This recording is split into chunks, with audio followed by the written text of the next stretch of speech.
Hola amigas y amigos, espero que se encuentren excelentemente bien.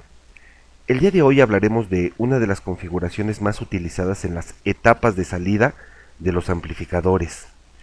Y se trata del par Darlington, también conocido como conexión Darlington, y se llama así en honor a su creador, Sidney Darlington, quien patentó su ingenioso descubrimiento en 1953, no hace mucho.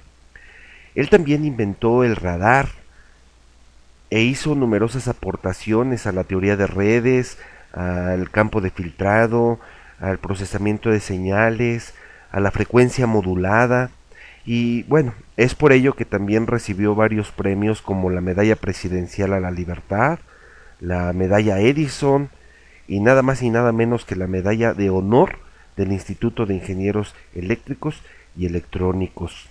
Lo que hizo Darlington fue una conexión de dos transistores en cascada, cuya ganancia de corriente total es igual al producto de las ganancias de corrientes individuales. Una conexión Darlington puede tener una impedancia de entrada muy alta y producir corrientes de salida muy grandes. Imaginen, por ejemplo, un par de transistores modestos cuya ganancia en corriente sea de 200 cada uno. Entonces, una conexión Darlington, la ganancia total de corriente sería 40.000. Un par Darlington puede venir en una sola pastilla encapsulados y se conoce como transistor Darlington. Tal es el caso del 2N5725, que tiene una ganancia de corriente de 25.000 para 200 miliamperes. O bien el TIP 102, que es un Darlington de potencia con una ganancia de corriente de 1000 para 3 amperes. Noten ustedes que la corriente de emisor del colector del segundo transistor está en función del primero, porque la corriente de su emisor es beta veces su corriente de base. Pero como la corriente de base del segundo transistor es a su vez la corriente de emisor del primero, la corriente de emisor total queda calculada por esta expresión. El resto del análisis para ganancia en tensión, para la impedancia de entrada de la base y de la etapa de impedancia de salida es prácticamente idéntico al de un seguidor emisor. Veámoslo con un ejemplo teórico. Nos piden determinar la ganancia total de corriente, la corriente de base del primer transistor, la impedancia de entrada de la base del par Darlington y la ganancia en tensión. Y nos dicen que supongamos que cada uno de los transistores tiene una ganancia de corriente igual a 100. Lo más sencillo es determinar la ganancia total de corriente, que nos queda de 10.000. Para la corriente de base del primer transistor, podríamos tener varias conjeturas intentando determinarla con el divisor de tensión. Sin embargo, como ya conocemos la relación que hay entre la corriente de base y la de emisor del par Darlington, nos conviene simplemente despejar la corriente de base y nos queda la siguiente relación. Ahora, nuestra tarea es determinar la corriente de emisor del Darlington. Pero a estas alturas esto no nos debe representar ningún problema, ya que mediante la regla de los 6 pasos podemos, primero, determinar la tensión continua de la base. Sustituyendo los valores, esto nos da 10 volts, suficientes para polarizar ahora a dos transistores, ¿verdad? Muy bien, por ley de voltajes de Kirchhoff, ahora determinemos la caída de tensión en la resistencia de emisor, con la distinción que ahora la tensión de base emisor es debida a dos transistores. Suponiendo que los semiconductores son de silicio y que típicamente la caída de tensión en cada unión es de 0.7 volts, nos queda que la tensión en el emisor es 8.6 volts. Y finalmente, la corriente de emisor, por ley de Ohm, nos resulta 143 miliamperes, que al sustituir este valor en la ecuación, tenemos que la corriente de base del primer transistor es de 14.3 microamperes, y era de esperarse una corriente tan pequeñita en la base de un Darlington con una ganancia de 10.000, ¿verdad? Ahora veamos cuál es la impedancia de entrada. Pero vean y recuerden cómo está esta configuración. Es un seguidor emisor con la diferencia de dos transistores en cascada. Así que es de suponerse que el análisis en alterna es prácticamente idéntico al de aquella configuración. Por lo tanto, llegamos a la conclusión de que la impedancia de entrada de la base del par Darlington, o dicho de otra manera, la impedancia de entrada del primer transistor es el producto de las dos ganancias por la resistencia de emisor en alterna, que es el paralelo de la resistencia de emisor con carga. Cuando se trabaja con un encapsulado, la impedancia de entrada de la base es simplemente la ganancia de corriente en alterna del transistor Darlington por esa resistencia de emisor en alterna. Recuerden que en algunos casos se pueden omitir las resistencias de polarización R1 y R2, y entonces la impedancia de entrada de la etapa sería la misma que la impedancia de entrada de la base. Y cuando están presentes estas resistencias, entonces la impedancia de entrada de la etapa pues es el paralelo de estas resistencias con la impedancia de la base.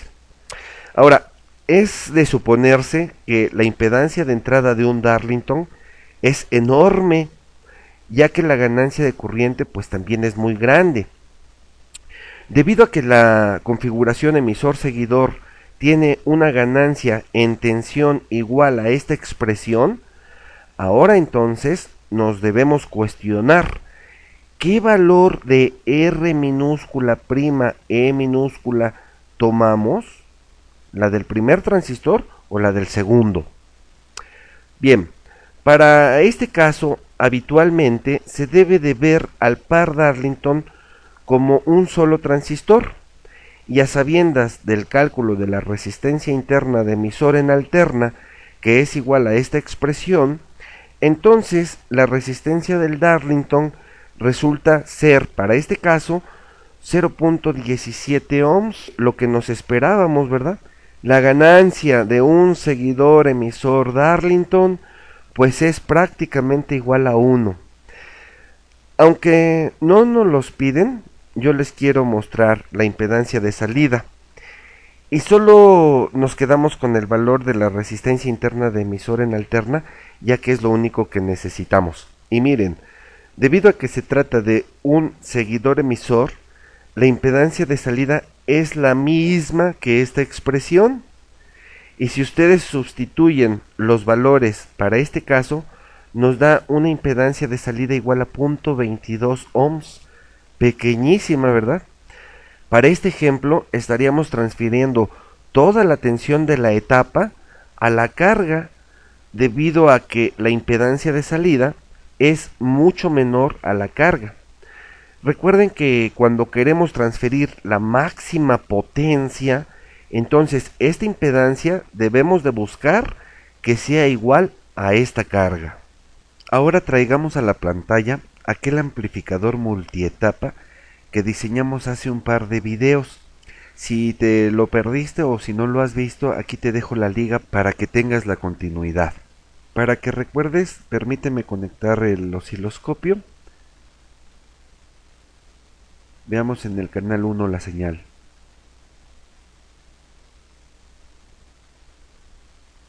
Miren, la señal de salida prácticamente es de 5 volts, 5.3 volts.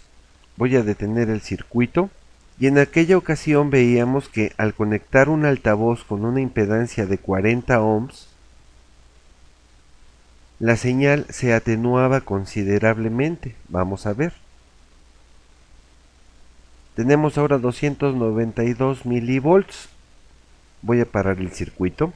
Bueno, ahora con lo que sabemos acerca de la configuración seguidor emisor y par Darlington, permítanme quitar el osciloscopio, no nos debe de extrañar que aquel problema pues ha quedado resuelto. Si desconectamos el capacitor de acoplo en la carga y en su lugar ponemos un par Darlington tip 102 que aproveche la tensión en directa del colector de la última etapa para polarizarse, y colocamos una resistencia de emisor de 10 ohms para hacer circular por el emisor 1 ampere, ahora veríamos el siguiente circuito. Voy a conectar el osciloscopio. En el canal 1 voy a mostrar la señal de entrada y el canal 2 lo podemos conectar a la salida del altavoz de 40 ohms. Y aprovechamos este capacitor de acoplamiento de 9 microfaradios. Bueno, en realidad tendríamos que calcularlo como debe de ser lo correcto, pero como lo que me interesa es mostrarles la señal de salida, presento el osciloscopio, lo encendemos, prendemos el circuito. Aquí estoy viendo mi señal de entrada, la voy a hacer más grande para poderla visualizar mejor. Tengo un voltaje en mi señal de entrada de 1.72, muy pequeñita, menos de 2 milivolts. Y en mi salida tengo mi señal amplificada, la voy a hacer más pequeña.